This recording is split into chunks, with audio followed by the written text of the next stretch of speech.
Yeah.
Hello and welcome to episode 11 of Celtic Rumours TV, the Bawz and Bovril podcast, with your host Mark and myself Paul. Today we will discuss some latest transfer rumours and gossip linked with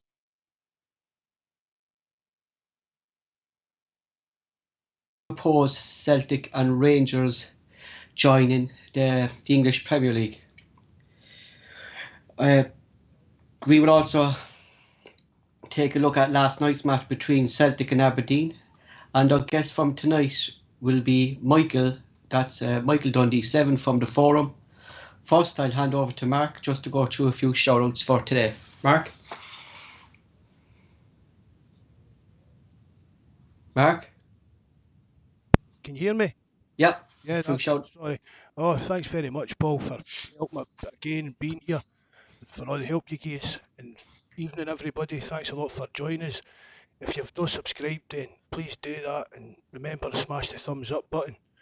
First off, I want to apologise to Buzzbomb, because I'd asked him to set up a Celtic Rangers quiz for Sunday's show, but at the time, as you know, Paul, it just ran away from us.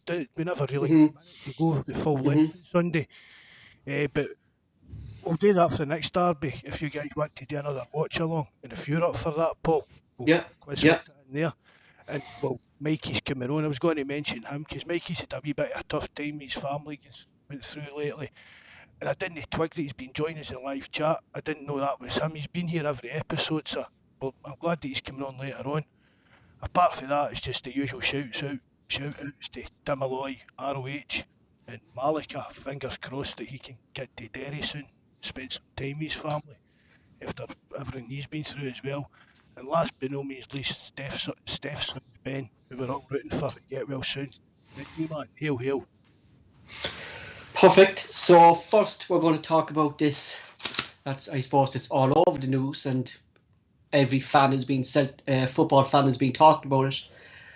Mark, where did it come from? This failed European Super League. It just really kind of came at us just the other night, didn't it? No one was expecting this thing to come out all of a sudden, and there it is. The 12 teams from across Europe inside this league, all on their own. Your thoughts? Well, it wasn't as sudden as people think. I've said for years that this was going to happen, Hmm. and it's not over yet by a long shot. This is still, I've, there's a lot more to get done over this. It's not going to go away while you've got owners like FSG at Liverpool, the Glazers at Man United.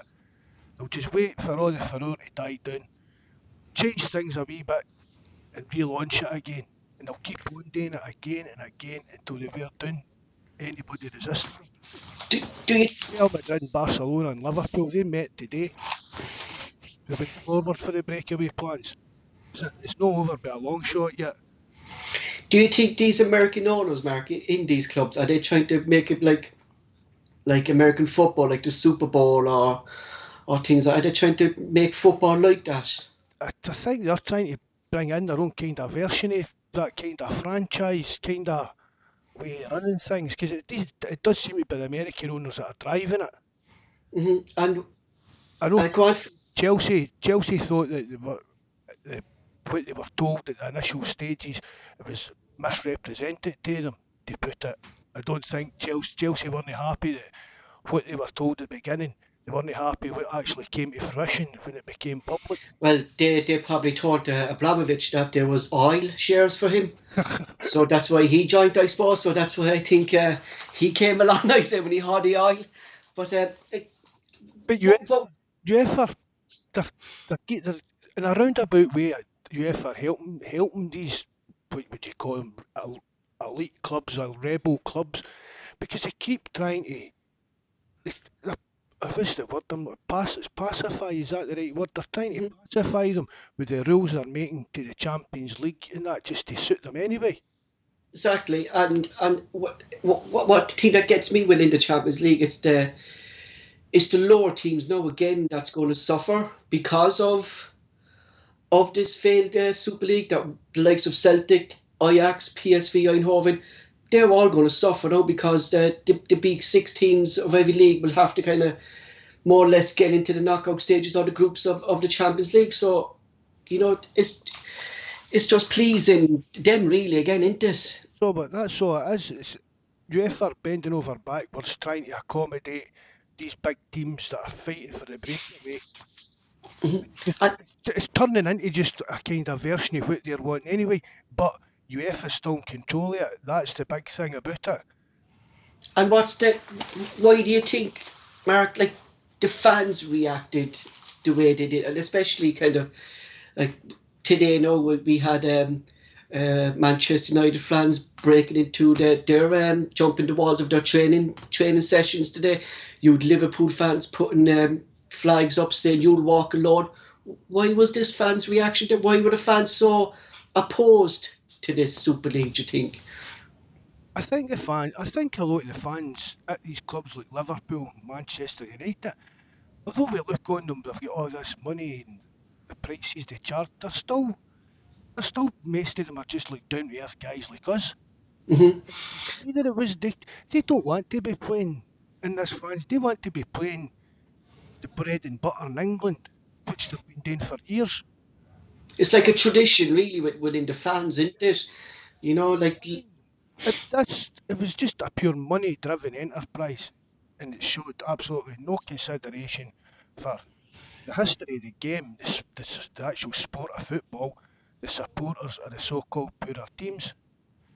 It and was this, this to make the richer richer. That was the sole purpose of it, and the fans could see right through that. and just for the live chat and yourself, Mark, just want to get your thoughts. Like we say now, if this announcement came out the other day, right, and if Celtic were involved in it with these top 12 teams, would you have accepted Celtic being involved in this, or would you have been like the rest of the fans across the footballing world, totally against it? I'd have been totally against it for the reasons I said. It's just ignoring everything that the game's about, everything we love about the game. Hmm. I mean, right, we all love the big European nights, But you still get a good day away, going away to some wee team in the Scottish Cup third round. You enjoy all the away trips. It Mhm. shouldn't be all about big glamour games and money, money, money, money all the time. I think the fact like that, we say if like the whole buzz of the Champions League was like Celtic fans, and I've listened to a lot of them over the podcast and on the forum. Like they were telling me about their memories of like say watching the likes of Barcelona and things like in these European nights. But if you're watching Barcelona, we say Celtic are playing Barcelona, Juventus, and AC Milan every year, you are going to get really sick of that, aren't you? That whole buzz is gone. Oh, it's Celtic playing Barcelona, big game. It's gone really, like, isn't it? But You know? the mystiques went into the mystique and the drama of the big event, and because it just becomes a normal thing. Just Yeah, because you can just imagine it would be all razzmatazz and fireworks and halftime shows and things like that. You can just imagine what it would be like. exactly. It'd be kind of all kind of American based, really, wouldn't it? That's the route they would like to get down. I mean, I don't. I don't know if it was true, but I've read some of them would even come up with ideas about splitting the game into it wouldn't be like two halves, you'd have four quarters. Mhm. Mhm. I don't know It'd be if like, it's true, but somebody said that somebody had mentioned they were thinking about that just to get more advertising and more pomp. yeah, exactly. And of course, it popped up again last night. Celtic and Rangers supposedly joining the league down south again. Of course, that was going to pop up again, really, again, wasn't it? You know. Oh, that was always going to come up. I've wrote a lot down about this. Right? I'd have the British Super League's another kettle of fish for the European one, and it's one that Dermot Desmond's been keen on for years. He only spoke about it at the tail end of last year, how it would be a natural progression. Mhm. One of my main gripes about it is, and I'm sure somebody put it on the forum earlier, why is it only Celtic Rangers involved? Where's Hibs and Aberdeen? But you see some of the clubs that are in that Premier League in England. I mean, Mhm. maybe Aberdeen with a bit of money would be as big as your Bournemouths or Southamptons or that. I've got no doubt about that.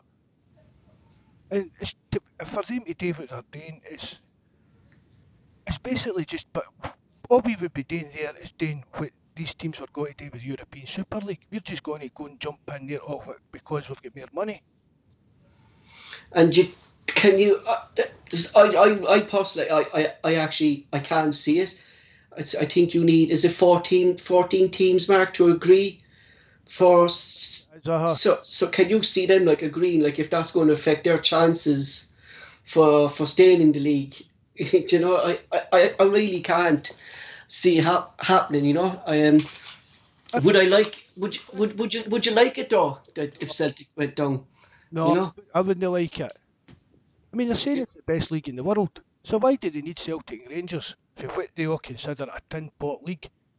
All they're I doing is bringing, this will, what can we do to make more money? Ask they do for Scotland to come down. They'll be worth a few quid. That's it. That's it, Mark. That's what I think it is. It's more of the revenue that Sky Sports Plus, would see. Yeah, exactly. plus You as know. well, I mean, would Celtic and Rangers fans accept being eighth and ninth in the league? Because there's no way we would get down there and have the money to compete right away. Exactly. We'd need millions of pounds invested behind the scenes even to get And up to the level of these. even at this this this moment in time, the way the Celtic team is, Mark, even if we started in League One or even the Championship, the Celtic team at the moment, I think would struggle in the Championship because the Championship is a tough league. There's good teams down in there. The Celtic team could struggle The, even to qualify. the Championship's the hardest league in the world to get out of, Paul, I reckon. Yeah, yeah, yeah. Sure, Leeds were down there for years. They only got up this season. They were down there for years. You know, it's a lot of money if you don't have it. And for Celtic starting off, it's money that we don't have to invest if we went down into those leagues. You know. Oh, I agree with that. If just, it would take a hell of a lot of money to invest to get us up to a kind of level, a Premier League level. And there's something that I was only reading today, and it's it's some Irish guys behind it. It's called an Atlantic League, and supposedly Celtic shot this league down. It's from teams from Denmark, Norway, Sweden, Northern Ireland, a few teams from Wales, and Ireland. It's called the Atlantic League. PSV and Ajax and Belgium, you had Anderlecht, they were supposed to be in it, but supposedly they're actually pulling out. They pulled out of it because supposedly down the line they're hoping to join the Dutch League and the Belgian League together. This Atlantic League, Mark, That I spoke about for donkey's years now, Paul. That was spoke yeah, about. Mate, can you remember when it was St Tanta that done the Scottish football deal? yes, That was, yes, they were talking about that even a way back then. But it was Dermot Desmond spoke about it just before Christmas, and that's where he went on about this British League again. See when all that when you're reading that Celtic had hmm poo-pooed the idea, that was when Dermot Desmond had spoke about this British League again. He's always had the thing about that. I don't know why, but he seems to always have. You can. Oh, and it was kind of a Peter Lawler thing as well. Wanted to get down south. Well, I suppose like they want the club to compete against the best, but like Celtic is there for the tradition. We're Scottish. We're in the Scottish League. We're the biggest club in Scotland. Do you really want to go down to the south and be a mid-table team, Mark, like you said? I don't You get know. me wrong. Eventually, I think that Celtic would be able to compete with these bigger teams, but it'd be a long way down the line.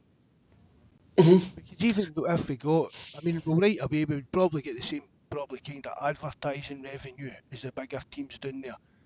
But that would need to go and investing in the like things like the academy and the sports science department. We need to like the full club would need to be improved upon. Mhm. It's like it's kind of different standards Aye, that they have down there. They're big, as you said, they're big into sports nutrition, sports science. I know now Celtic have started to bring in them, but we actually saw no kind of effects from that this season. But we had it when Brendan Rodgers was there. We had this different level of management when Brendan Rodgers was actually in the club. You could see the difference between a Scottish manager and Brendan Rodgers. The difference of caliber and basically what he had, Mark, like the experience of being in the Premier League. And if Eddie it's just what he was used to. and we say if Eddie Howe or any manager, we don't know. I'm just saying it's Eddie Howe. We suppose it's Eddie Howe, and if he came in, can you see that professionalism coming back into Celtic if it was him? You know. I think it's got to come back. It should be there anyway, Paul. We shouldn't be talking about that. Mhm. Celtic should always be striving to have the best, the best that they can afford money Mhm. wise. Celtic shouldn't be taking cheap options when it comes to appointing people behind the scenes that we'll never know the name of. See, as long as they're good at their job, that's the best you can afford. You get them in to do it. Whether it's the sports science people or the folk that do all the analytics stuff and that, you get the best that you can afford. This just one here from Michael Conroy. He says, "I used to love Celtic playing Barcelona and Paris Saint-Germain, etc. But now it's painful to watch because of the difference between teams. It's just far. It's just too far back. It is, isn't it?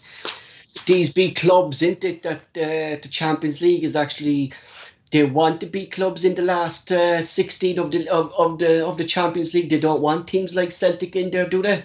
No, And I'm surprised at that. Because every European player, Mark, that comes and plays in Celtic Park in European night said it's the best experience of their life. You know.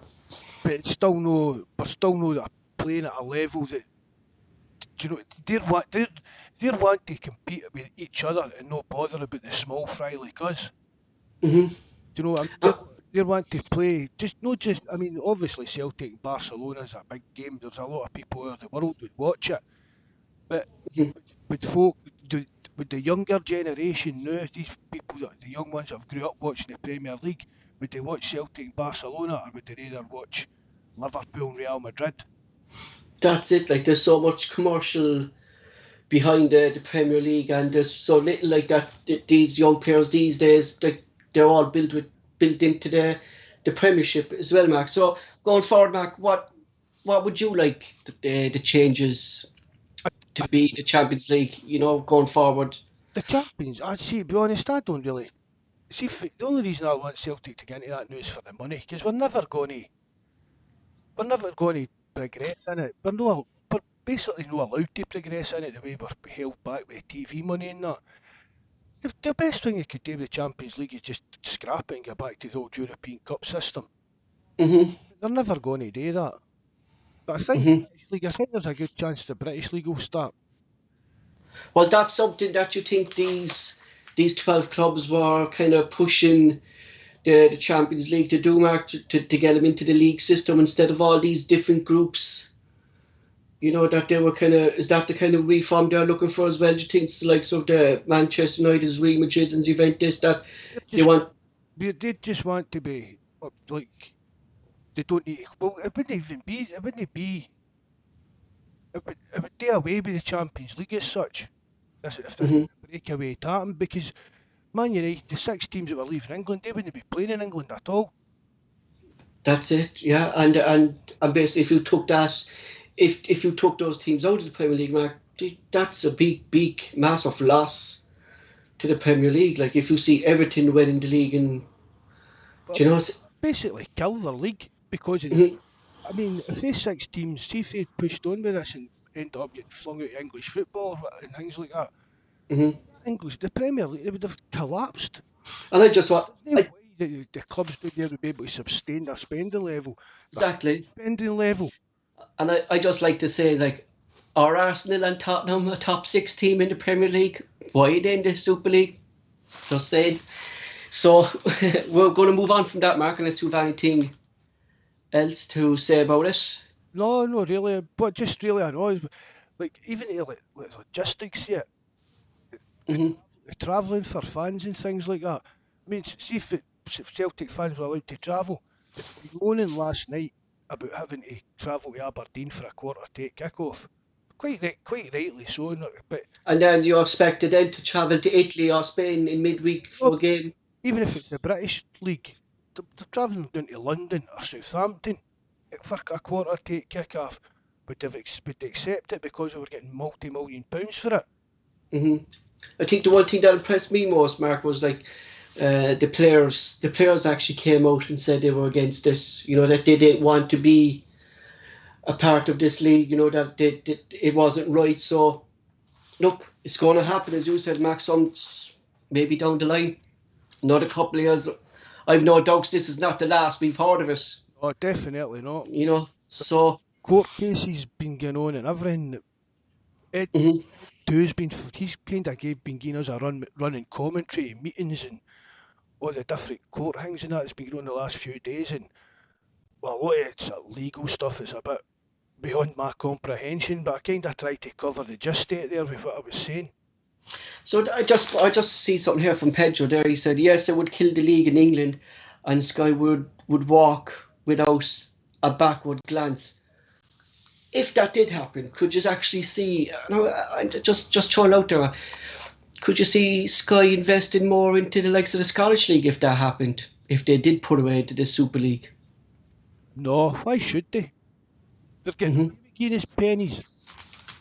And that's I mean, that. you're saying earlier about the way the fans came out against this Super League and that. I mean, we can't even get the fans in Scotland to unite against the way Sky treat us. Yeah, that's true. That's true. So we're just going to move on from there and just move on for a few rumours that I heard, and this one is a bit of a surprise to me when I saw it, and I'm just going to put it out there. Ex-midfielder Peter Grant has left his post at Alloa Athletic. Could this be coincidence due to the fact that Peter Grant and Eddie Howe played together at Bournemouth between 2000 and 2002? Grant was also assistant at the time to manager Sean O'Driscoll, and supposedly Grant has come out recently and said that he's a great admirer of Eddie Howe's coaching. Now, it's not the first time Peter Grant has been at Celtic. He was assistant to Tony Mowbray, as we all know the way that went between. So, Mark, are you reading into any of this? I read Is it. it a coincidence, or is this all? I know it's paper talk, but No, is this? I think it's just somebody's had it two and two and came up with five at that, Paul. Mm-hmm. I can't see Peter Grant being involved in it. Well, see, maybe, I mean, as I've said before, if you're bringing in somebody, it's good to have somebody in the team that knows the domestic game. Mm-hmm. on your coaching staff, but I wouldn't see Peter Grant being like a number 2 or anything like that.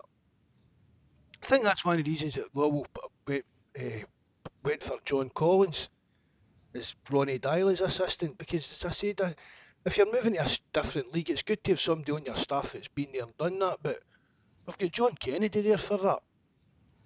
Not mean done, I mean knows the domestic game and exactly. Like you before to kind of keep John Kennedy instead of bringing in Peter Grant, who was already under a failed management team at Celtic, and you know. So it's Kennedy now as well, but isn't he? Exactly. So that's what Mark is saying on Peter Grant. So again, folks, it's all gossip. So it's also hearing that with Fergal Harkins due, reportedly the deal is almost done. But Celtic are set to bring back an old scout within Celtic is Neil McGuinness. Neil McGuinness is behind recruitment when Celtic signed Virgil van Dijk, and McGuinness is currently head of recruitment in Columbus MLS side. Supposedly they're saying that he'll come in and actually work alongside Harkin, if Harkin is the thing, and that he knows the league and he knows what way Celtic works, and he would kind of be more as an advisor, Mark, to Harkin. Was that the guy that came? No, that's Jim. That's Jim McGuinness. Right. So this is. Sorry, I did read that as well, and I wondered if that was the same guy. Neil McGuinness was a scout. He was a scout for us, and he's actually head of recruitment over in Columbus and things. So he's actually supposedly Celtic have approached him to work alongside Harkin. That the deal for Harkin, they said, is practically almost done, but he's going to come in as an advisor to Harkin about the way Celtic kind of work, that he's kind of been there, he's done that. You know, do you think that like is saying like that Harkin as Celtic, do they not think that Harkin is able to do this rebuild on his own, or that they're bringing in a second guy? But you talking about Harkin coming in as a director of football? Harkin will come in as a director of football, and this fella and McGuinness then will come in and walk alongside him. Well, as I said, as an advisor. But is he just going to be an advisor, or is he going to be like the head of recruitment? I mean, we said Nick Hammond. Nick Hammond still needs replaced. This could be that maybe that this could be this thing like so. Supposedly that Celtic board actually regard him highly because he was behind a lot of players that we signed. Like the one I picked out for the thing is the obvious one was Virgil van Dijk, that he was the one who actually picked out Virgil van Dijk, and he is supposed to have a great eye for talent. So is that saying something that like the board know that our scouting system hasn't been great the last couple of seasons under the Hammond regime, and that they know it needs changing? You know? I think so, yeah. I think anybody could tell you it's needing the scouting setups need a bit of a revamp. It's needed as well a bit of continuity. I mean, we've chopped and changed there as well over the last few years, and that doesn't help either. Mm-hmm. That's why, as I said, we'll keep harping on about it. We need a director of football that's going to be there for a while to oversee this change in the club. There's no point in having Eddie Howe as a manager and somebody that's going to jump ship with him the first sign he had a good job down in England. Because don't get if Howe is the next manager, he'll only be here 2 or 3 years, and we can't go back to here. Do you get what I mean? In 2 or 3 exactly. years' time, we can't go back to this point in time. We need to have plans in place, like a long plan with a director of football that's here for 5, 7, 10 years, whatever, to implement it, while coaches, managers come and go. Mm-hmm.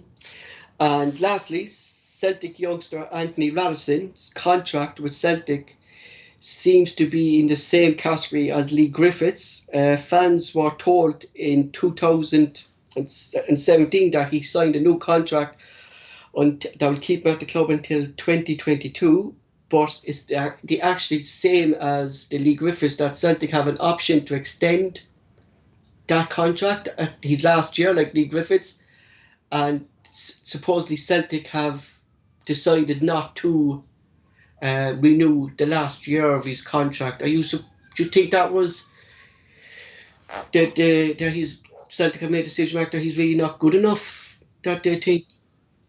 I think it's the right decision, but I feel sorry for him. I like that. Mhm, No, as a player, he struggled as a player.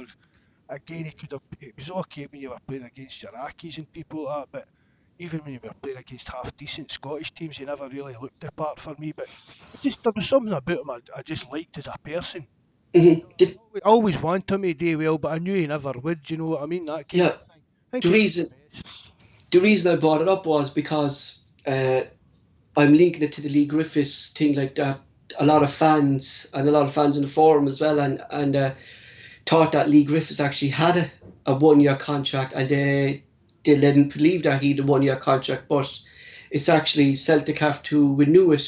It's actually by tomorrow, I think they have to renew it.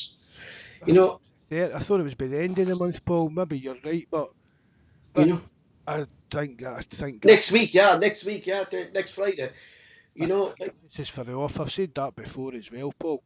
hmm you know, but do you think that is do Celtic not let the fans know like that their contract we say is up in 2021 and Celtic can Yeah, renew it if they want, you as know? I've said before, I've brought it up on one of the podcasts before. They've done this with Scott Sinclair. Hmm See when Celtic announced Scott Sinclair signed, it's the link that should still be on the actual Celtic website. It said they signed I think it was a 4 year deal. It said they'd signed, and then did they sign an extension to it? There was hmm something, but but then when it came out, it was only the last year it was an option. They didn't say that Scott Brown had signed like a 3 year deal with a year's option on it. They announced he signed a 4 year deal.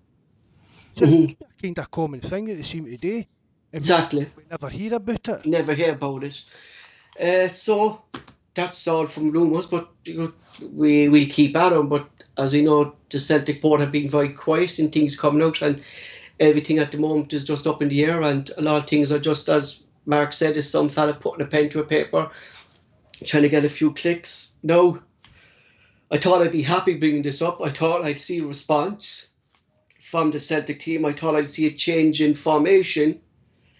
It wasn't a change I expected, but myself and Mark just thought that Oya would be injured after the injury.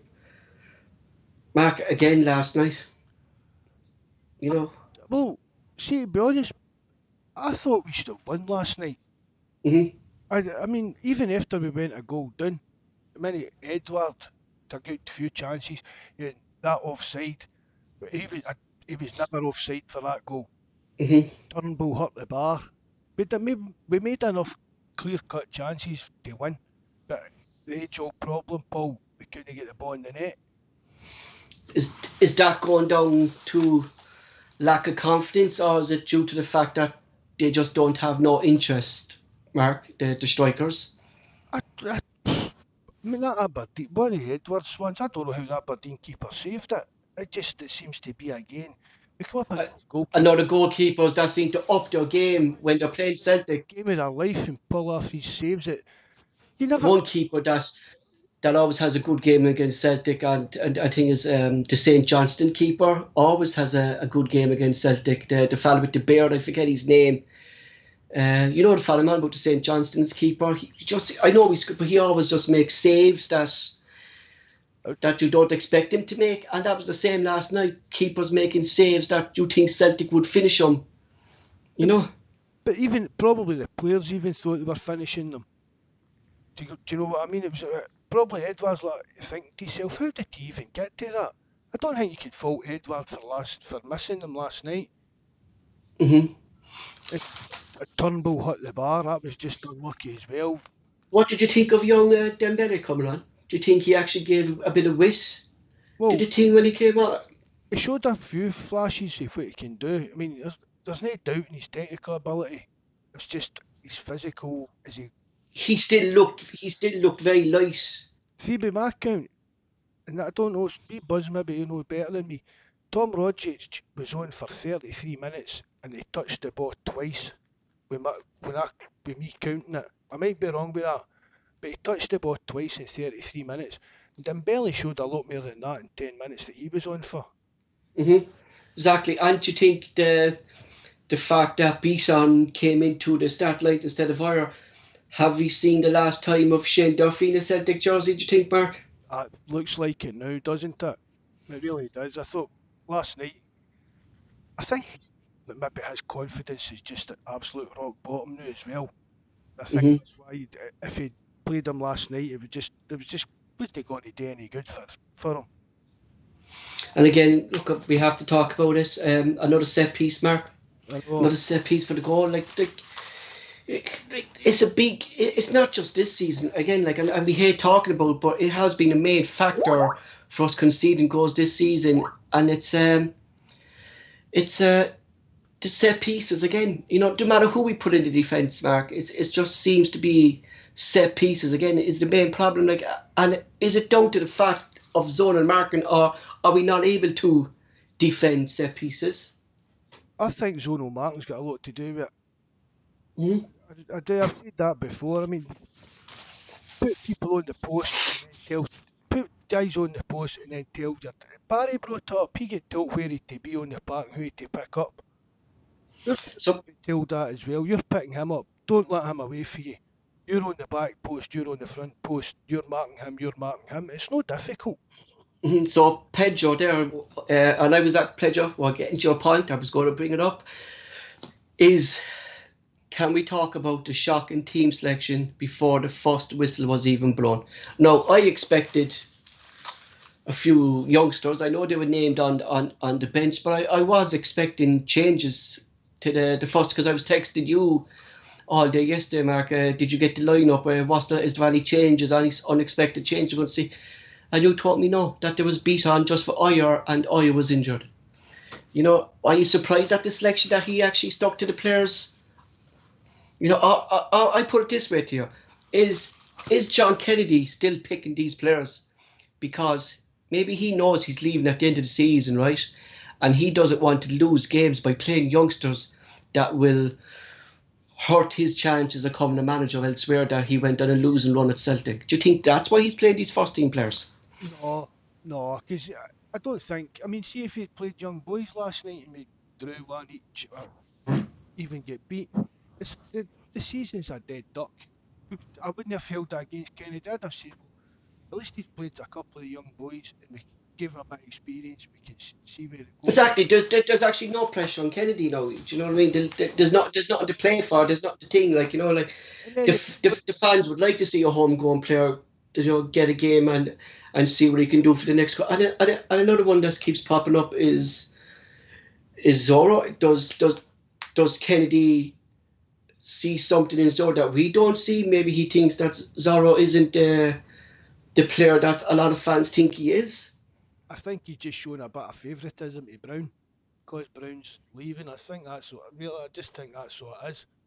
Mm-hmm. And do you think he will start? I personally can't see it. I think he definitely won't do it in the next game, which is against Rangers. That'll be the cut-off point. How many games is there after the Rangers game? Another 2 or 3? Mm-hmm. I think the Rangers game will be the cut-off point, and after that. What youngsters, and this is the live chat, what youngsters would you like to see have a go? I would like to see this young lad Montgomery to see what he is like, because there's been a lot of talk about him, and being is it left back or right back? He is left back. Left back. With the problems we have, used to be a striker, yeah, and it was Darren O'Dea that actually, because he had so much pace, that Darren O'Dea wanted him to be a left winger, like a wing back, right. And that's why they put him into that position, and he actually grew into the position, and supposedly that he's actually enjoying it, being a left-sided player than being a striker. So I like to see him, man, because I know Darren O'Dea rates him highly, and Darren O'Dea did get excited about it, even though his voice didn't tell it. But I hope my voice sounds better than Darren O'Dea's. I hope I get a bit excited. Just a wee bit. But what player would you like to see Mark get a go of all the youngsters out there? Well, I'd like to see what he can do. that boy Hmm. was talking about. I'd like to see Dembele getting some game time as well. See, I'm not really that much end up with.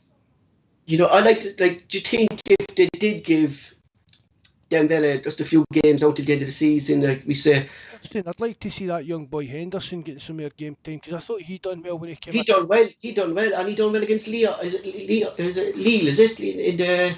Aye, when He he done came very well in the Europa League. And do you think if they give Dembele, we say 40 minutes, would they be able to convince him to stay, or do you think he's waiting for who the new manager is and see what future the manager would have for him? You Dembele, know? Mm? I don't think Dembele's get a lot.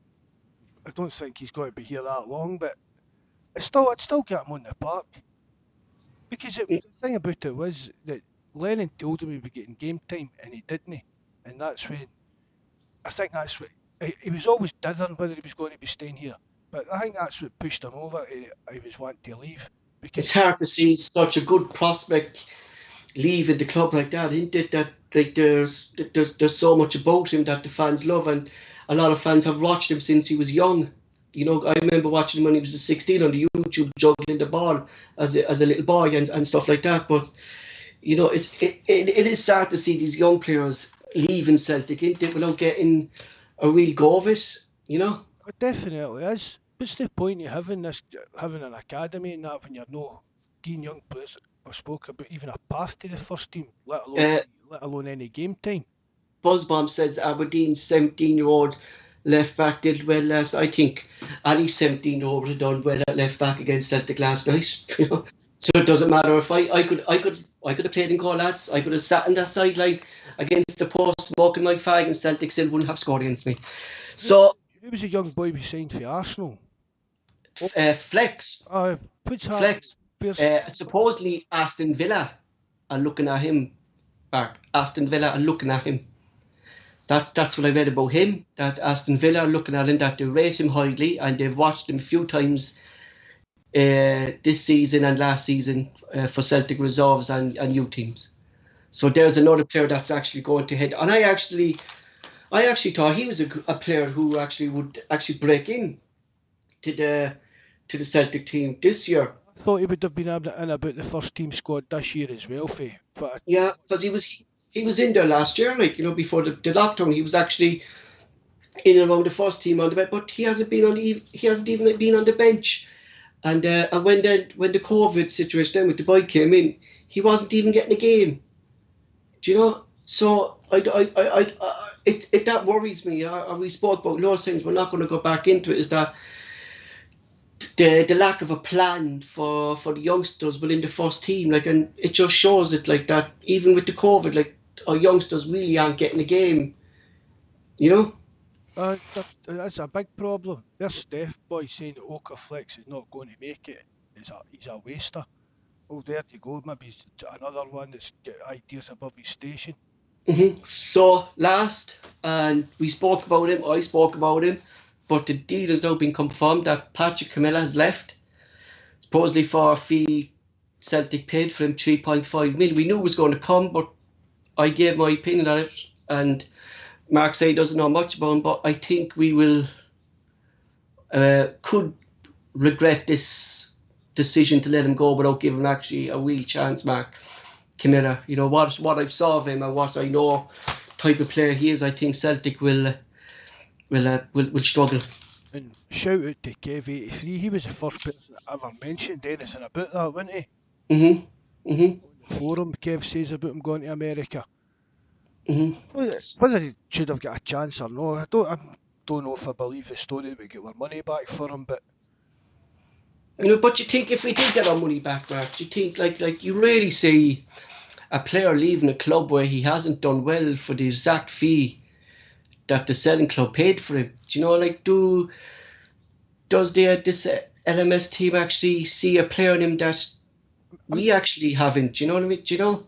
I'm not much an expert on the MLS, but I mean, what kind of transfer fees do they normally pay? Is 3.5 million not quite a decent price for him to pay for a player? Yeah, could be. Yeah, because like anyone that goes there, like their wage bill could be big. No, But David Cap then on their wages then as well. David Cap, yeah, they're what. David Cap, like, but I'm just saying, I just like, I think down the line, I'd be interested to watch him how he goes on there, Mark. Do you know what I mean? After Celtic, that if he does well, could Celtic have kind of maybe let him go too soon? Even without a new manager coming in, maybe a new manager could actually play the team around him the way the kind of striker that he is. but he must have wanted to go, I think. Otherwise, I think so. Yeah, I think so, Mark. I think it came out that who's making these decisions? it's good for both parties. Maybe he was unsettled at Celtic. We don't know what's going behind the thing. Like maybe he knew that it's not going to work out for him here. Some players are able to adjust to Scottish football. We spoke about before, Mark, and some players aren't, and they actually go away from Celtic and become a better player. But then Scottish football is a tough league. And people don't realise how physical the Scottish League is when they come in. A lot of them think it's an easy ride up here, but it's not really. It's a tough league and it's a physical league to play in. Oh, well, people with bigger reputations in Clamala have come up here and done nothing. You know what I mean? There's no shame in no making a success yet. Because I don't think it's a young guy's fault that he didn't make a success yet. Because as we spoke about when he came back last season, he was ripped with muscles, he had the shaved teeth, and I've never heard any talk about him and a bad attitude and things like that. So it must just have been footballing reasons that he never got a chance. Mm-hmm.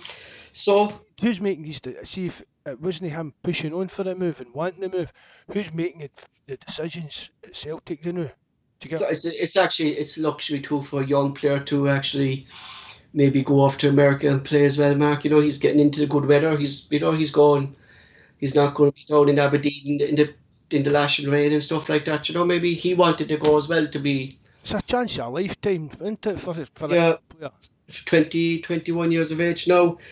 Next is I want to discuss this, and I actually want to get your thoughts on the live chat as well. And I want to get Mark's is Jack Hendry getting Player of the Year over in Belgium and actually doing very, very well. A journalist has come out in Belgium and he said, Jack Hendry says, back to the ball, he's strong, passing ability, strong, weaknesses, no real weaknesses for any manager to be concerned about. This is what a journalist said about Jack Hendry. He's played 27 appearances, 2 goals, 1 assist. He seems to be doing very well. Do you think he deserves a second chance under new manager as a clean slate, considering what we had in? No, it's a big no for me. Do you, He's only got a year left in his contract, so we need to either extend his contract or he'd be playing and could leave us for nothing next summer. mm-hmm.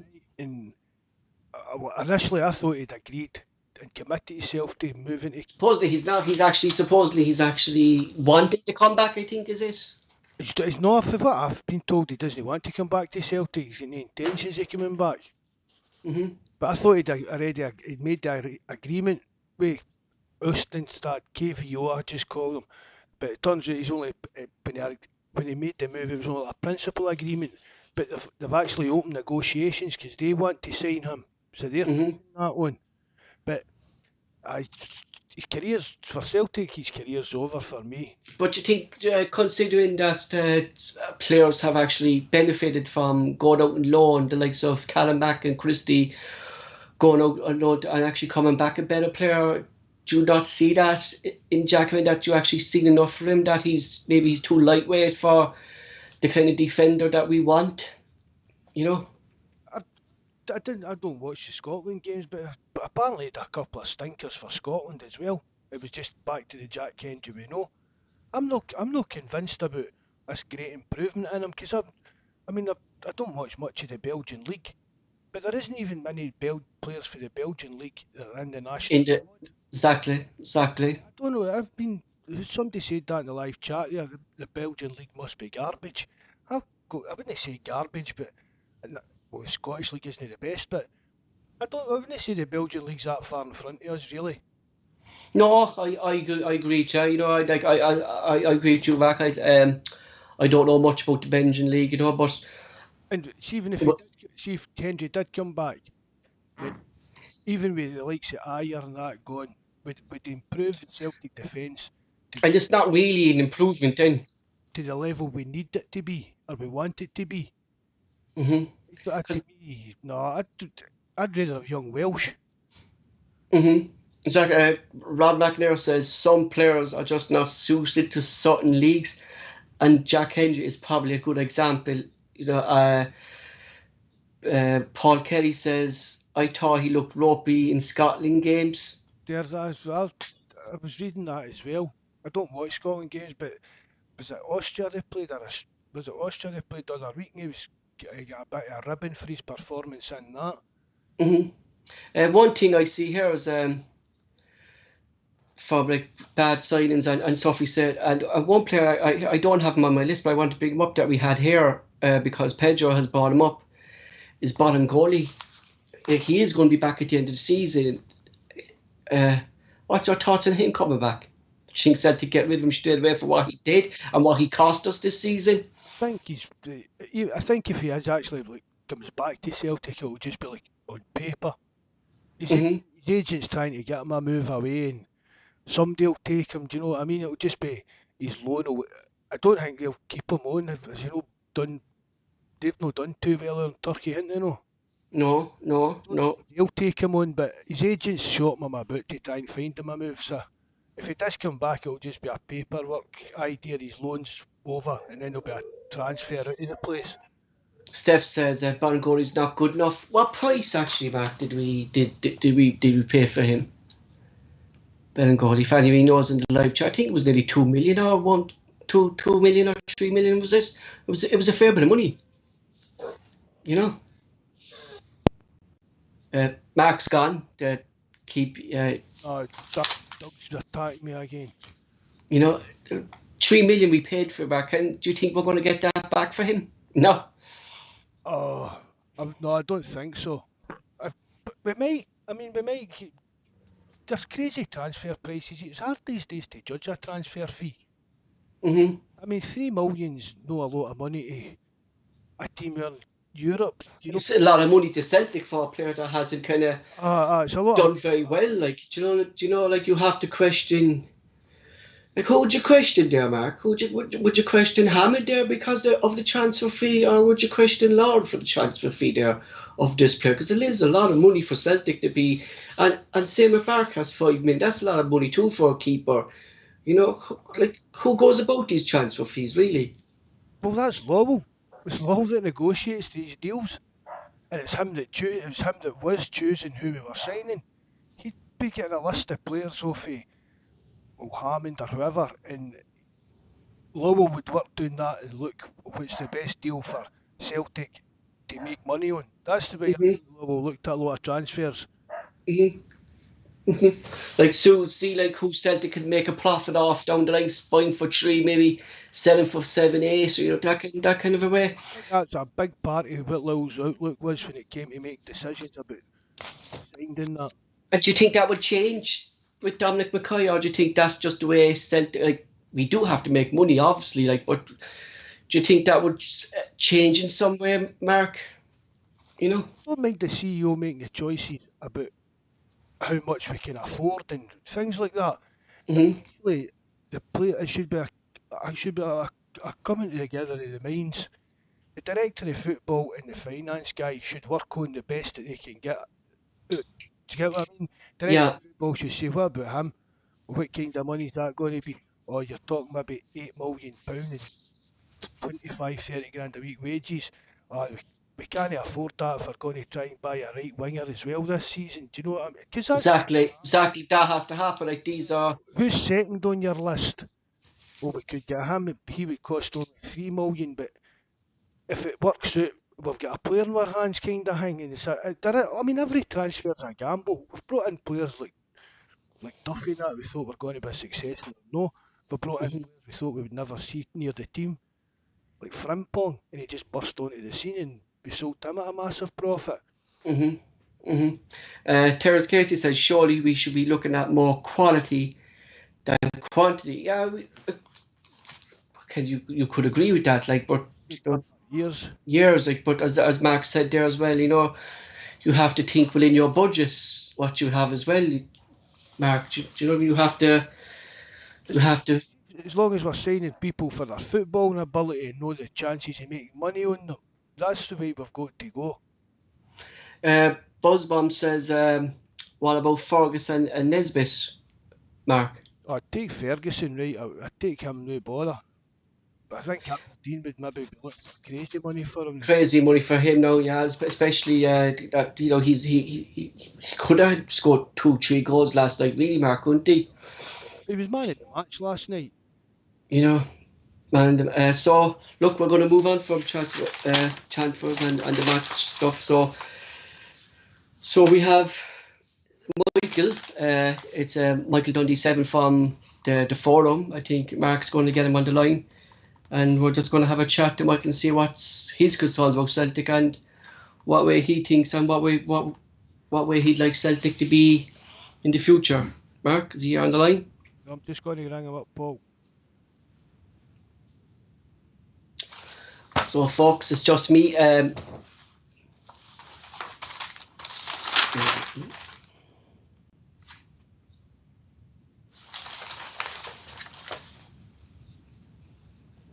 Shows. Come on, Paul, where's your notes? Pedro says, yes, Buzz, get Campbell from Motherwell. The thing that gets me is, Mark, like these players, in Scotland, fair enough, Ferguson's a good player and stuff like that, but like the Campbell and the fella Gallagher for Motherwell as well, they're good players in a poor team, really, and it's a different level sets coming up from Motherwell to Celtic, isn't it? Gallagher's 28 or 29 now, isn't he? I mean, it'd be different if he was 20, 21, or like a young boy that you're going to get a 4 or 5 year out of, and hopefully maybe then be ready for the Premier League or a bigger league. Will make profit off him. I wouldn't. There's not too many players in Scotland that I would bring to Celtic. Pedro, I won't answer that question you said to me there, but I haven't seen her, but everything's fine. You there, Michael? I can hear you, yeah. Michael, welcome to the show. Thanks for coming on, Michael. We're just talking about the match last night. Surprised or expected, or? I'm just surprised that Aberdeen didn't win, if I'm being honest. Especially with the starting lineup that was announced. The fact that Christie and Edward and that are still getting a game at this part of the season with their efforts all season is embarrassing to the club. Would you have liked to see more younger players being given a chance instead of them? Yeah. Well, as soon as the league was finished, they should have been dumped, all the players. Yeah. Like Edward, like you says, they're getting away with murder just now because there's no fans in the stadium as well. Exactly. They wouldn't be like their attitudes and the performances on the pitch. It's ridiculous, isn't it? And I just can't believe it. They're like that. Yeah. They're getting away more. Like if the Celtic fans were in that, like that attitude wouldn't be there if the fans were there. Like because like the fans wouldn't let it happen really, so they wouldn't. It's just like I've seen a few people on the forum and that say that we've had it good for like people like myself should like for the last few seasons we've won this and we've won that, but it's not about loss and trophy. It's the way it's happened this season that doesn't sit well. The kind of the way they down tools really, isn't it? Like we spoke about that before. Like it's not that we lost the league, it's the way we lost it and how poor we given up. It's like I say, it's just like I say. I don't expect Celtic to win everything all the time, but like I say, this season is just. And what's your main? What would you like to see going forward, Michael? Like, I put a question to like, are you comfortable? Like, fair enough, we have a new CEO coming in now, and he's there and thing, but there's still the old board members on the low there. Do you feel confident then with this rebuild that needs to be done, or? I've got no confidence. Like I said, even the time that it's taken, just no. Kind of a decision should have been made already, and the manager. It's not even the fact that I don't bother if the manager's put in place now. Just announce it. So there's some like uncertainty is gone. We just know where we're going. Know where we're going, and then maybe the fans can actually get behind the manager now for next season already. You know, would you like to see Kennedy involved next season? No. The manager, I think. Kennedy shouldn't be there anyway. None of them should be there. Like he says, if the manager goes, they all go. That's just my opinion. Why would you sack the manager and keep the assistant? I mean, he's been there all season when it's all been going wrong as well. And I put it to Mark. There will go. Do you think the reason he's playing these players is because he's afraid that it might tarnish his own career if he starts losing games for Celtic? I don't think so. No, I just personally don't think he has a clue. The same as Lennon. Exactly. There seems to be. It seems nothing has changed, Michael. They're like it's the same tactics. It's the same kind of attitude from the players. And there was a bit of excitement from some fans when we beat Livingston at 6-0. But I said, like, there's no pressure on them. Like, you know, they should be beating Livingston every week anyway. Yeah, you know. Well, like I says, like anybody that watched that game, I turned it off after 79 minutes. It's the first time I've did it in a while because of how bad it was. I actually missed the goal.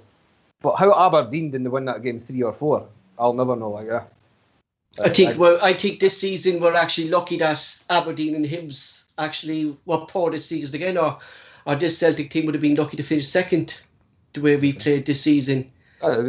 Easy. Like I said, it's just soul destroying just now, and I understand what people have said in the past, like, oh, we've had it good for so long, but this is just exactly it's collapse in history and one of the biggest seasons. That's like how the board let this happen. You know, like the amount of players that's going to leave at the end of the season.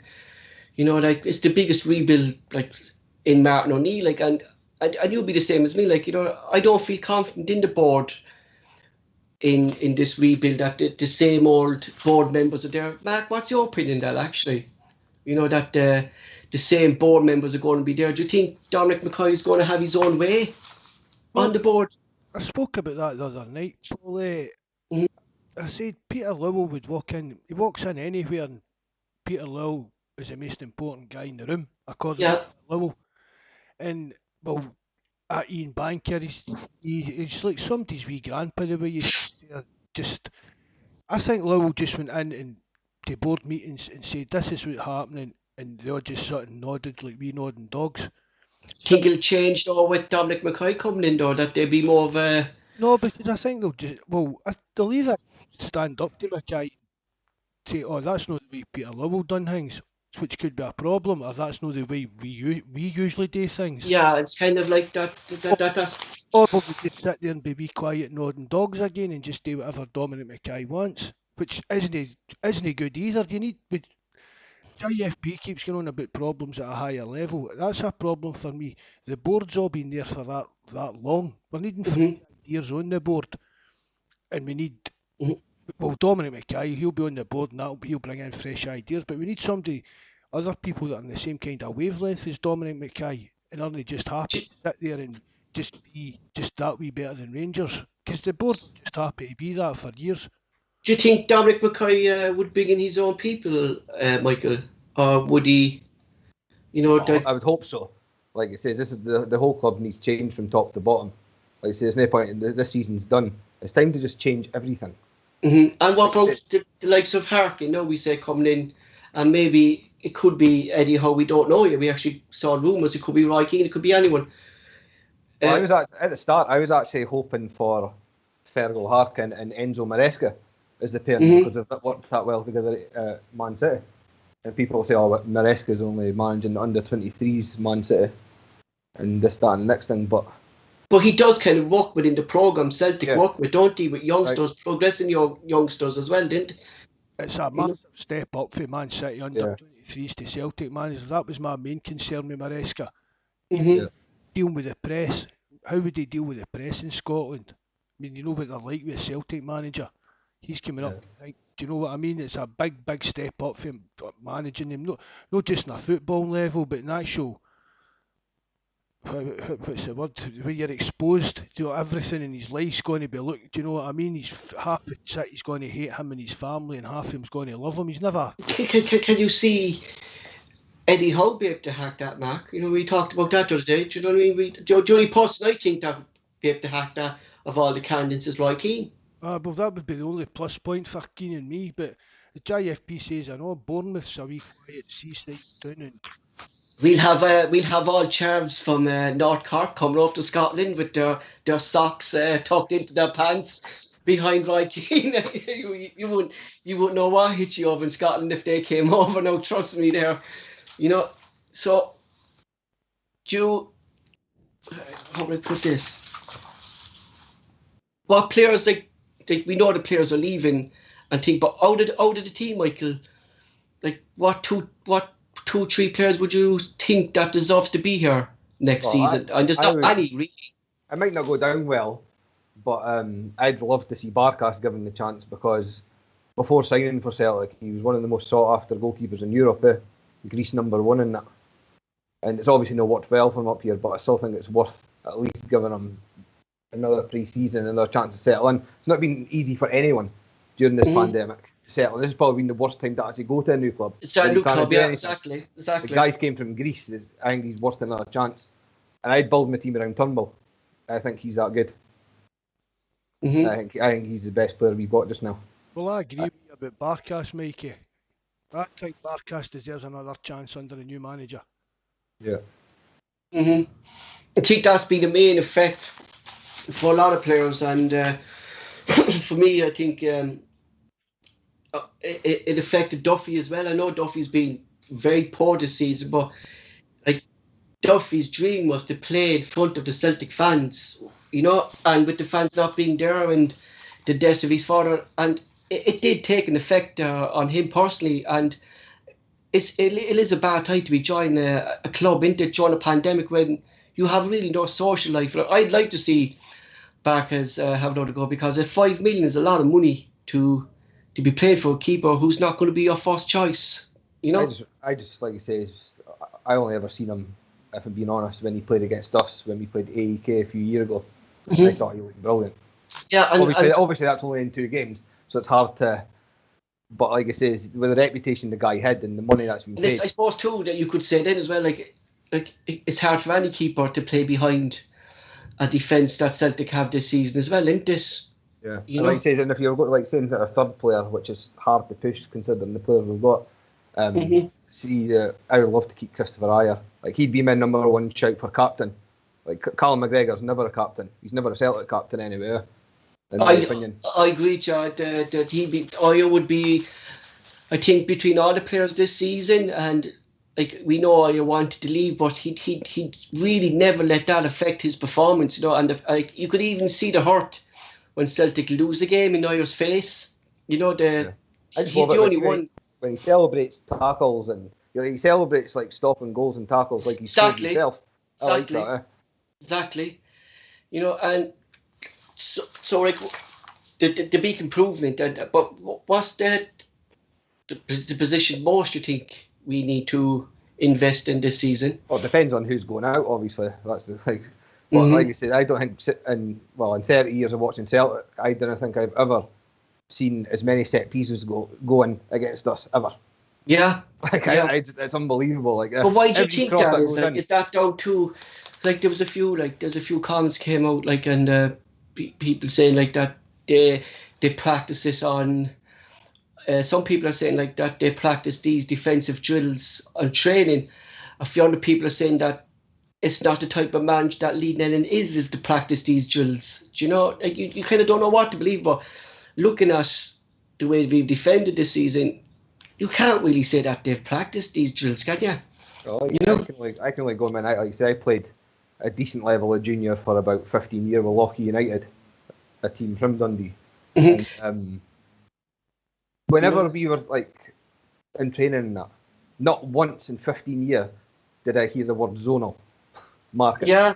Like it says, we got a man to pick up, and then there was 2 men on the post. It's as simple as that. And if that guy scores, we all know whose man it was. It's as simple as that. Everybody's got a man. How hard could it be? Who was it actually, Mark, that brought in this zone, Mark? Was that Guardiola at Barcelona, the kind of a Spanish football team that it came from? Because it wasn't English football, really, that came. Cause the idea who came up with it, but it just seems to be a fancy, fangled idea that I don't know why people persevere with it.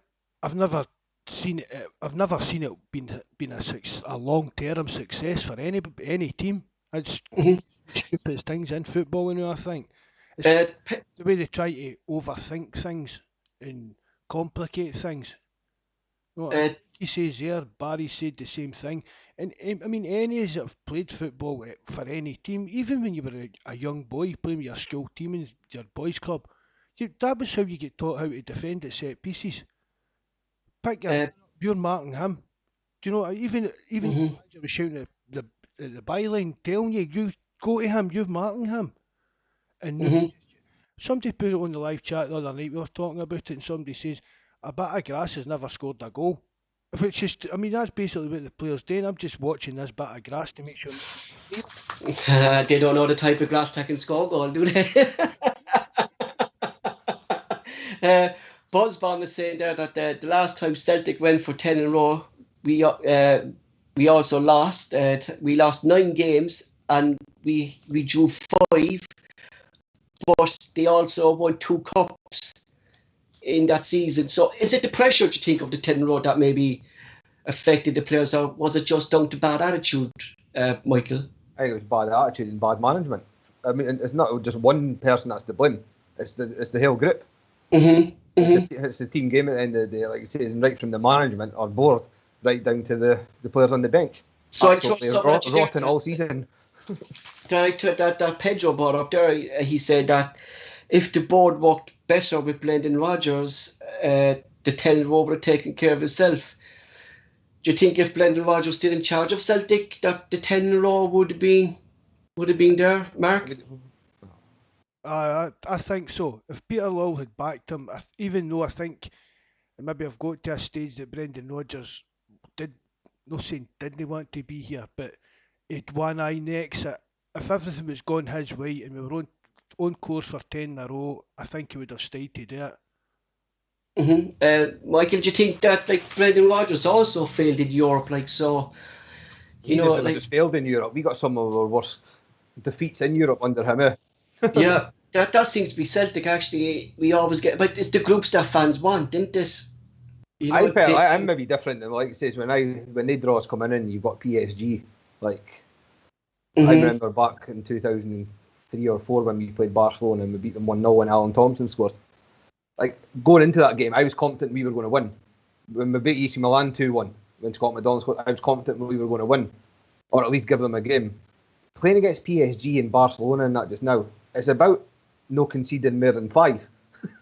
You know what I mean? That's the level it's got to now. Like, yeah, like, you know, it's not enjoyable. Rodgers made a major blunder for me in the years in Europe because he set up the team to play Celtic's way the way we would in Scotland. Exactly. They're on a different level for us.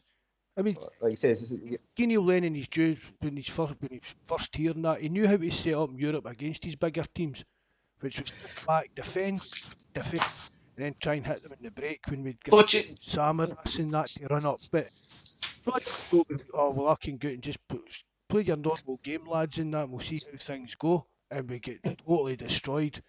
But I put this to the two of you. We say Peace Law and Brendan Rodgers' working relationship was actually perfect. It was brilliant. They got along.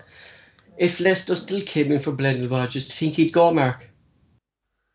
No, I don't. No, I think by that time it would have been.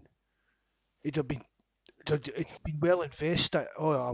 See if we'd went and signed John McGinn. Do you know what I mean? If Brendan Rodgers had get, I think that was the last kind of straw. That was the straw that broke the camel's back, McGinn. But if Brendan Rodgers had been getting his way, everything was hunky dory.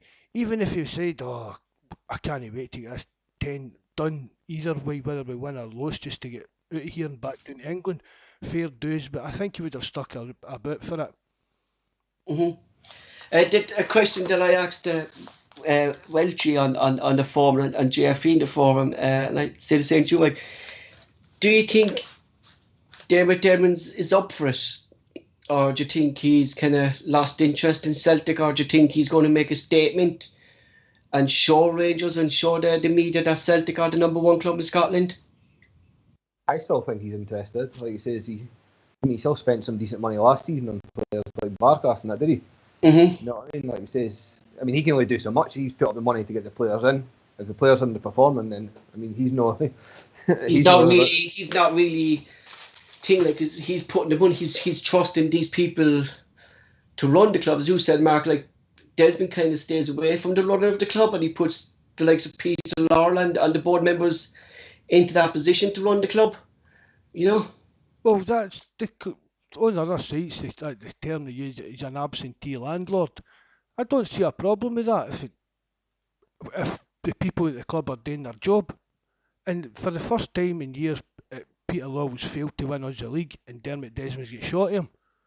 Whether he's iron, whether he's sacked, do you know what I mean? Peter Law's away, Neil Lennon's away, and I said before, I don't expect Dermot Desmond to come out with any big, brash, bold statements, but by his actions, do you know what I mean? We'll know we know your thoughts by your deeds or something. They say it's the next moves that he makes that will show you whether he is up for the fight that's in front of us.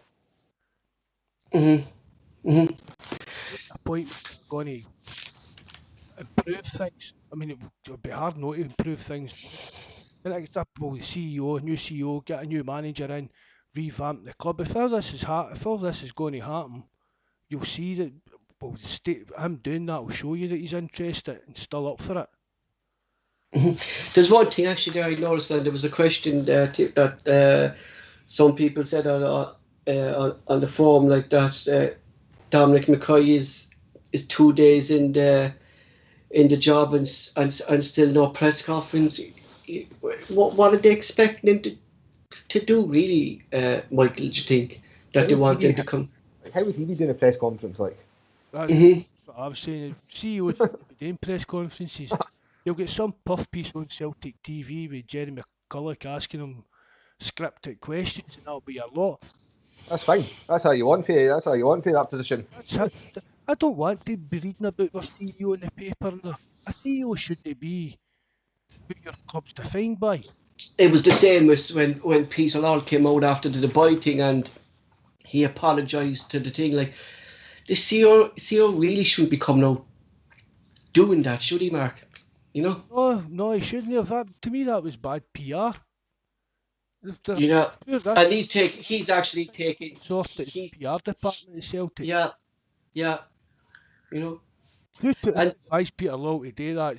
Standing their arse kicked, in my opinion, because it's really his place to come out and defend that, or no defend. And especially when Lennon came out, then a couple of days after, when the first team came back and he defended the Dubai trip, like so. Communication has been a big issue within the club this year, not just between the board and the fans, but I think just within the whole club, communication seems to be all over the place this season. You know, like I've read that a reason that why the new players haven't settled in this season, because communication between the management wasn't really getting through to the new players and how Celtic play or what they think. Have you heard anything about that, Mark or Michael? That the communication that they couldn't get the way Celtic were playing these new players? I think one of the major problems within the club is just, in my opinion, player power. It's getting out of hand. Like you say, it's people like Christie and Edward and that at the start of the season throwing the dummy at the pram because they never got their moves. Both of them have been rotten all season. They'll be lucky to get a move to anybody. Yeah. That's one thing actually I can't understand. Like, you know, and like, if you want in a move, like, you want to play for your best and get the best club in for you, like, dude, like, if Edward wants to leave out, like, the only teams that are going to come for him at the moment is the likes of Newcastle or mid-season table. The likes of Manchester United and Liverpool and Real Madrid, they're not going to be interested in Edward the way his attitude is at Celtic at the moment, you know? I think one of the problems I've had about it has been with Christie, and I don't know if any of the people in the chat or that have noticed it. It was certainly happening at the start of the season. Whenever Celtic were scoring and it wasn't a Christie, he never once celebrated. Ever. He just walked away. A few folk have said to me, I've never really noticed it, but a few folk have said, and I noticed it, see, looking back now, you do see that, Mikey. Yeah. And there's obviously a major problem there, like you say. Do you think it's his dad that's behind that, Christie's attitude? Or has he seen, as Mark said in the last chat, that supposedly he's good buddies with Tierney, and he sees the money. But I don't know what kind of player Christie thinks he is. But he's not good enough. Do you know? Like, I don't know where this is. Like, we had a good 6 months or whatever it was, but other than that, he's never showed anything to think like he's not. And talking about Christie and Tierney in the same bracket, that's just like that's never going to happen. Like, they're different levels. They guys like. You know, going on about Tierney, I think, and it's a player that I reckon has always got a raw deal, and I'm actually surprised he didn't start at Rangers and Laxell started for him. Is Craig Taylor? You know. He gets a raw deal, but I think he's actually, like he says, he's the best left back at the club by miles. But by miles, like, you know, like it is actually a position that's always going to be compared to Tierney for a couple of years, really, Mark, isn't it? I think so. That's to me, that was a problem when Taylor came. That's who the fans were comparing him to, and it wasn't fair. I mean, I've stuck up for Taylor all along, you know that, Paul, but I think he's a solid enough player, and the starting line up at Ibrox, that was the first thing I said about it, was I can't believe that Laxalt started in front of Taylor. That proved to me costly in the game, doing that left. But I noticed there, I noticed there yesterday, right, that Taylor, like, he was always kind of criticised at the start of the season for the way he gets forward, his thing, but he was actually farther up the pitch than Laxell did the whole game against Rangers yesterday. You know, and he was trying to, at least he was trying to cross the ball. You know, his distribution mightn't be the best, but at least he was actually giving an effort. You can't fault his effort, really, can you? You can't fault his effort. He puts in a shift no matter when he gets called on. I'm not saying, we've had this conversation on here before and I've had it in the live chat. I'm not saying I want Greg Taylor as our first choice left back next year, but for me, he definitely deserves a place in our squad for next season. Exactly. Second choice left back. We'll be playing. Hopefully, we'll be in Europe. Hopefully, there'll be plenty of games for players to get plenty of game time. For me, Taylor is a more than adequate understudy to a new left back that hopefully we're going to bring in. Well, definitely the best left back at the club anyway. That's for sure. Well, look at Johnny Hayes last night. Johnny Hayes would have been a better player for us this season than Laxalt. Exactly. Yeah, and I'm actually surprised. I didn't think they knew. We could all talk about now, Mark, like you said before, about the signings or things like that, but it definitely was the age, I think, that they let Johnny Hayes go, I think, was it? And Sminovic was actually due to these injuries, but they would actually done a job if they were in this season, wouldn't they? Well, they would have if Simunovic was able to stay fit. But Johnny Hayes would have definitely been a better bet than Laxalt for us. Him and Taylor. Right, again, they're not the greatest players, but they're good hard-working players in the and that's what sometimes you need in the Scottish League. That's why Johnny Hayes would pop up with a goal as well for you, wouldn't he? You know, was it due to age, you think, so that they let him go, or was the squad too big? Or I think it was John Kennedy was jealous of his nose.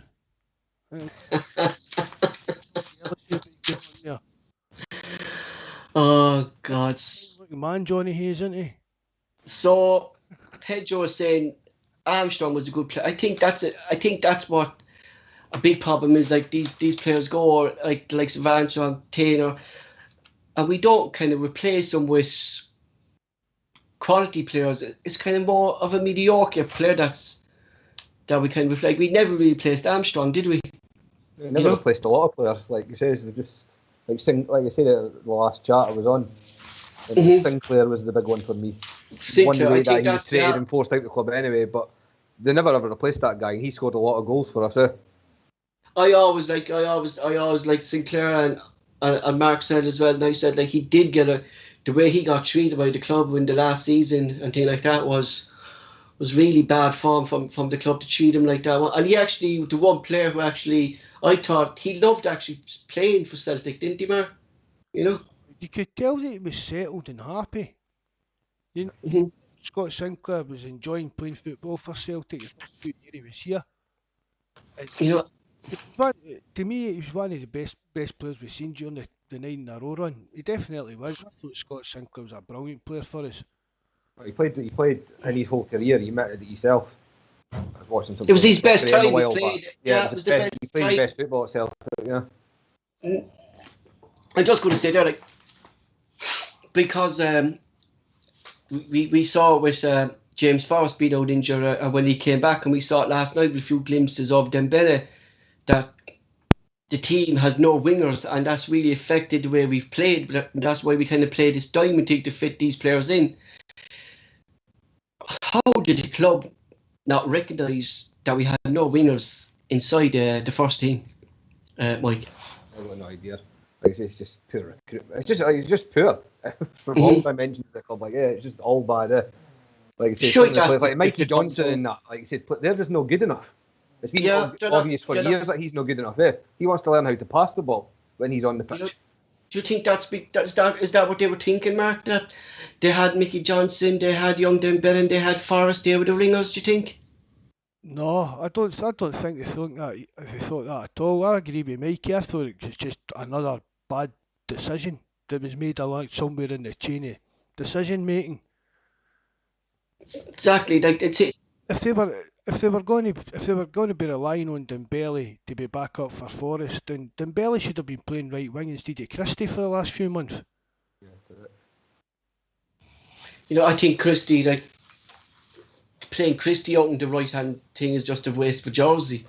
Isn't it? Just play him out there instead of James Forrest. Like it's just a waste for Jersey. Like he's just not there. Like, and he's really downfall this season has been shocking. Like, well, I mean, we've spoke about how his performances have been rotten, but take that into consideration. We've stuck him out in the right wing. He's never a right winger.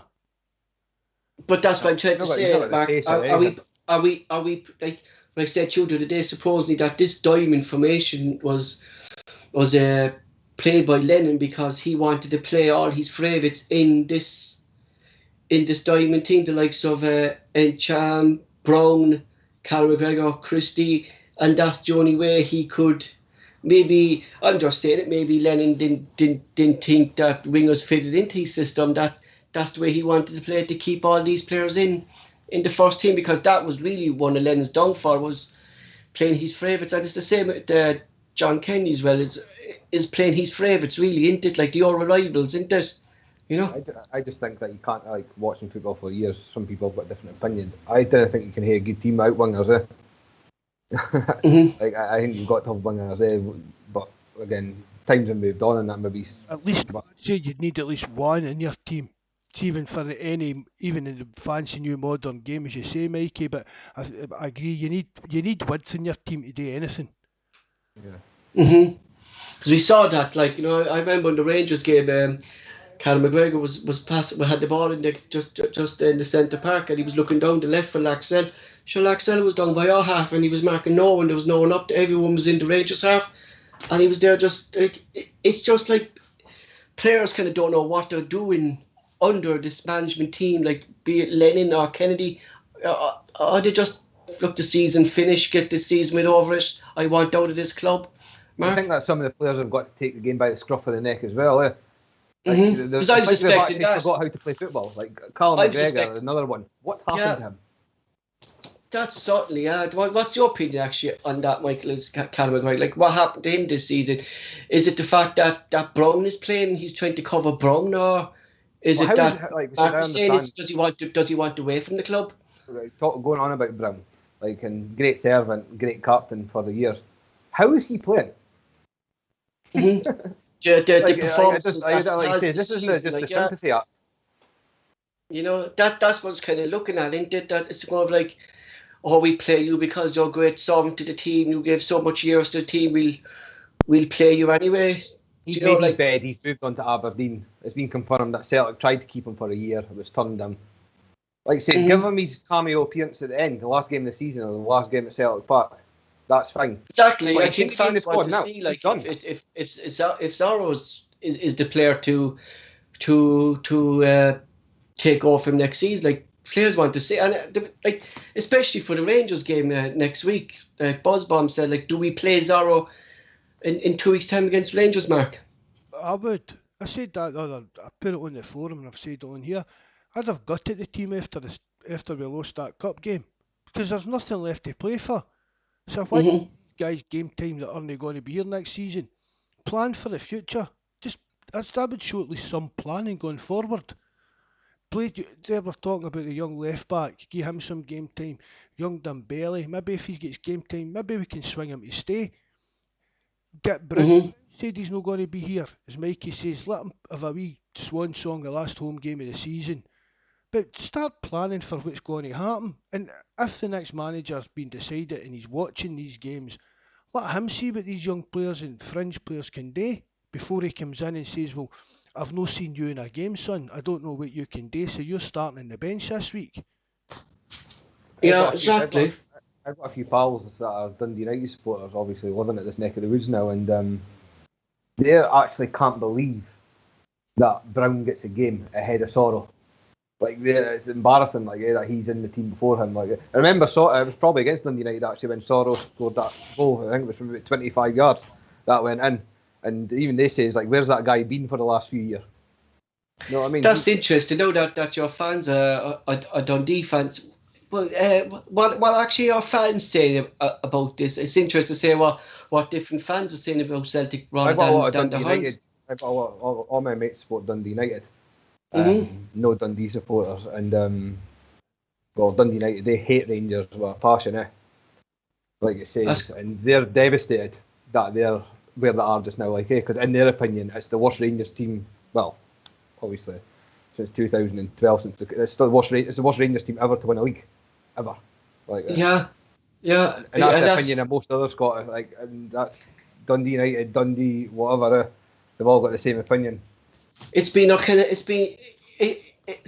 was Celtic's title to lose at the start of the season, and from the start of the season just down to the way we are now, like, is just, it amazes me how one team could come so bad. Like, and like, beside me, I was talking about doom and gloom at the moment, like, but there's nothing else. There's nothing good you can actually say about Celtic Football Club at the moment. No, well, like, I mean, you're getting played off the park when you got guys like Scott Arfield and Stephen Davis and that's when you know you're in trouble. Like, when you've got guys at that age exactly running the show. Like, exactly. That must be a comparison to Brown and that. Like, if I was Brown, I would be wanting to take myself out of the firing line there, because he's obviously finished and he's just showing himself up now. That's it, really. Like, it's kind of shown now, like, really that Brown playing against Rangers is a weak link in the Celtic team, because he hasn't got the legs, and Brown doesn't kind of go in for tackles anymore, really, does he? Take these hard tackles. It's not the Brown of years ago that he doesn't go into these tackles, It doesn't, the ball winner, like Roy, a player that was hunting players down the park and winning the ball back now. It's just he's like a linchpin. He just sits there, collects the ball, passes it to the side, gets it back, passes it to the other side. It's getting its nightmare. Mm-hmm. We're going to talk about. Lewis Ferguson showed yesterday, even though it's against a poor Celtic team, exactly how he should be a number one signing priority next season for Scotland. Like, I throw something out there, so right that Sorrow and Turnbull is our three midfielders. That's the way, is it? So they're similar, but they're similar positions, practically the same positions. So, do you think, as we say, if Lewis Ferguson does stay at Aberdeen next season, do you think Scott Logan's going to get much playing time at Aberdeen next season? Well, if he does, it's just a mates act, because if he gets a game ahead of Lewis Ferguson, then Aberdeen will have bigger problems than us, like that. Because that's what we were saying, like, Mark, is he going there for more playing time, or is he happy to be in the sidelines doing his coaching side of it, do you think? I think it's more to do with the position. I've been assistant manager at Aberdeen. As I said when we spoke about it ages ago in one of the first podcasts, basically his choice was to be sitting on the bench at Celtic and coaching kids, or sitting at the bench in Aberdeen and probably getting a bit more game time, even coming on as a sub to help close the game down or whatever, and working as a number two at a pretty decent level. I think Pedro saying there, like, last night is like one of the best games he saw Fox. That we saw a kind of a different side to him, really, because he's known for his defensive play and his passing, but he actually can get forward as well and score goals. That's the side of him that I haven't seen against us, really. So, like, is that because he knew Celtic were weak, or do you think that's the type of player he is, that he can be unleashed I think he can up do everything. front? I think he can do everything. Like, he's the kind of player that you want in the team, because you can tell him to do anything. If you want him to play the holding role, great. If you want him to get forward, great. No, I mean, he's a no-brainer if he's even able to be signed. Like, How much do you think Aberdeen be looking for him? I don't think he'd cost any more than 4 million. Personally, like, I heard a lot of people say Aberdeen will want this and Aberdeen will want that, but they've got to fund their new stadium somewhere. I don't think Aberdeen are quite in a position to No, they're not. kind of refuse 4 or 5 million at the mark, you know. Chance. Oh, if I was running Celtic, I'd be happy to pay 5 million for Ferguson. Yeah, definitely. Like I say, because you're going to pay And more. do you think for they do that, Mark? Like, because we've seen that with McGinn as well, like 5 million they were looking for, and we bottled it, like, That you know, and then he went to Aston Villa for 3 million. was done, you know, as well, wasn't it? Mm-hmm. That was down to him with money, like, so that's what I'm saying, like, with these old board members still saying they're like, that's the fear that I have, that these kind of things be still, that's too much to be played for a Scottish player, you know, kind of a thing, you know, that's the fear that I have, that's going to be still in there. Yeah, exactly. Anybody can see that. I've just seen in the chat there that Rab says that he wouldn't give 500,000 for Ferguson. I mean, what, like, I don't know what football, like, games he watches, like, but Ferguson's other than Turnbull, the best player in Scotland. Yeah, I think totally agree with that, Mikey. He's one of the you know, best players in Scotland, and Celtic should always be trying to sign the best players in Scotland. And another thing I get sick of as well is this. He's a Rangers man. He's this. That doesn't matter what team he supports. I couldn't care why he supports. Like, I go back to think what Barry Forbes taught us on the thing. He's a player. He wants to play for the best team in Scotland. He wants to get the best for his career.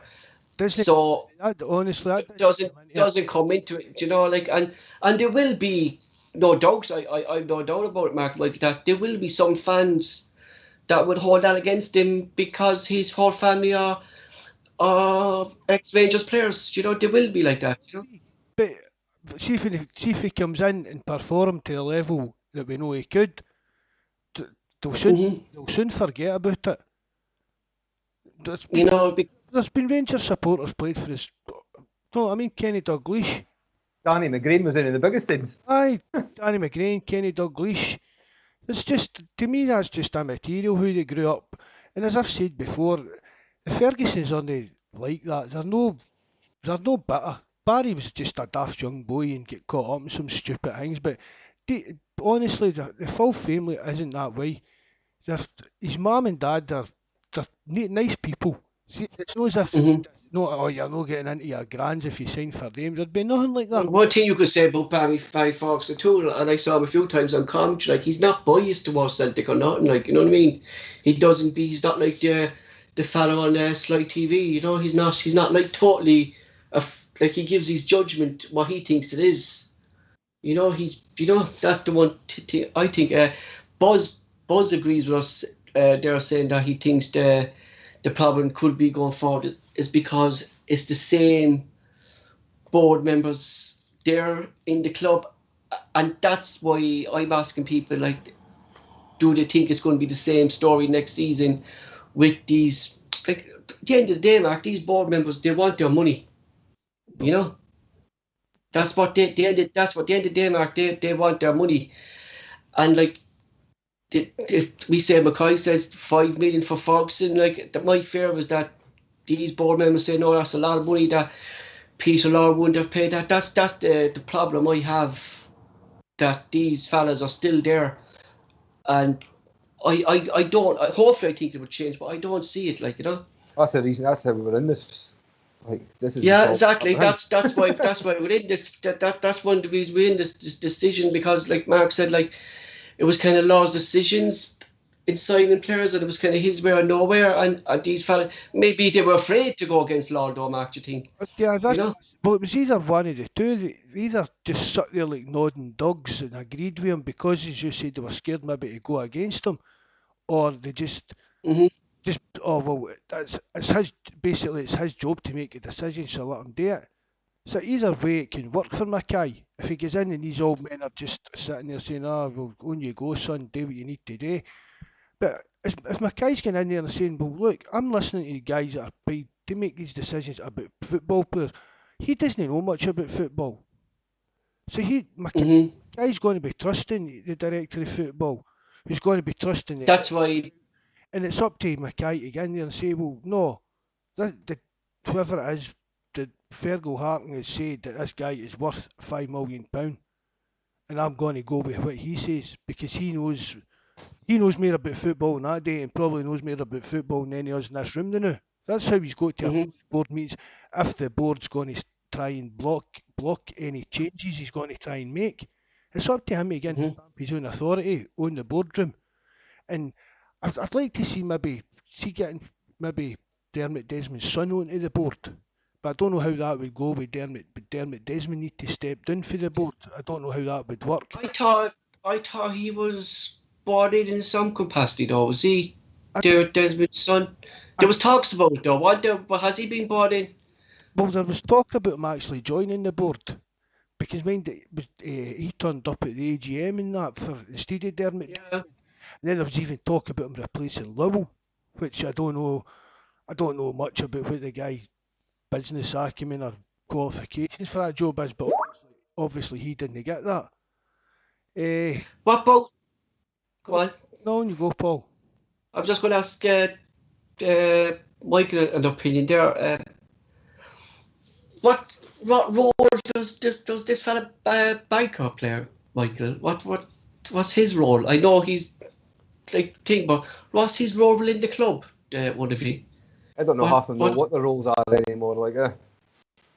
You know what decisions does he make, Mark Banker? I've seen him a few times coming out making statements about stuff and stuff like that, saying we let the fans know when we have a decision on a manager. You know, there'll be announcement coming out soon from the board. That's all I kind of seen him coming out making statements about. That's all he seems to do. Just come out with like a spokesperson. I don't know what a Celtic chairman would do, but Bankier's not been doing much. I mean, that's 10 years he's been here. 10 years, yeah. And we actually don't know what kind of role he has within the club, and he's there 10 years. Do you know what I mean? You know? I'm just hoping the new setup that everybody in their job sticks to doing the job they're meant to be doing. And lets him just plod along without If Fergal Harkin says A's worth 4 million and B's worth 7 million, that's what the fee is. That's it. It shouldn't be somebody else saying no. That's it. Exactly. That's it, like you said. It's going back to that lad, what's his name, down in England now, and he's going all the goes, Ivan Toney, isn't it? That he was actually given a prize, and then Lowell said no, and that's why we went. And we actually spent most of that on Kimmel and Adeyesi anyway, didn't we? Between the two players, you know?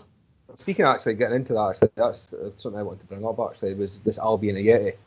I don't think I've ever took a disliking to a Celtic player that I've never really seen, ever. Like, see, even when he's coming on off the bench, see his face. I agree with you, Michael.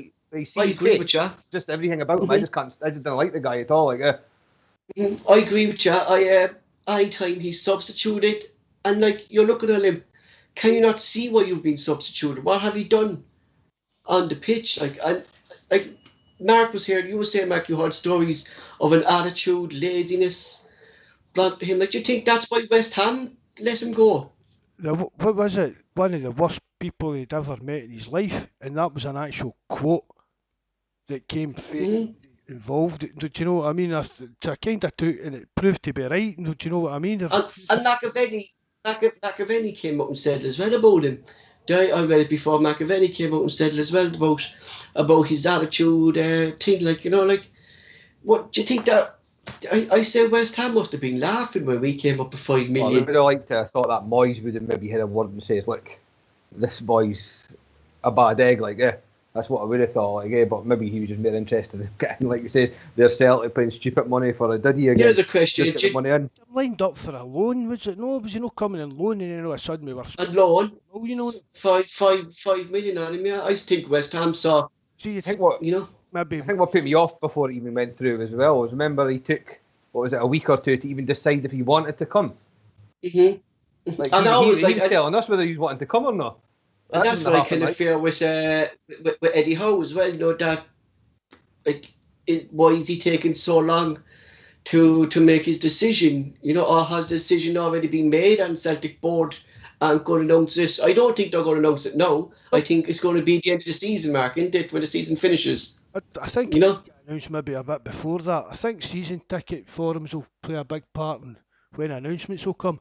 But a few folk have been saying it now that Howe's still being paid by Bournemouth, and that doesn't on guardian leave, isn't it? basically his own gardening leave. So that's one of the reasons he's paid runs to the end of the season. So that's one of the reasons he can't announce anything new. So whether that's true, that would be a factor as well, because it'll be a few quid.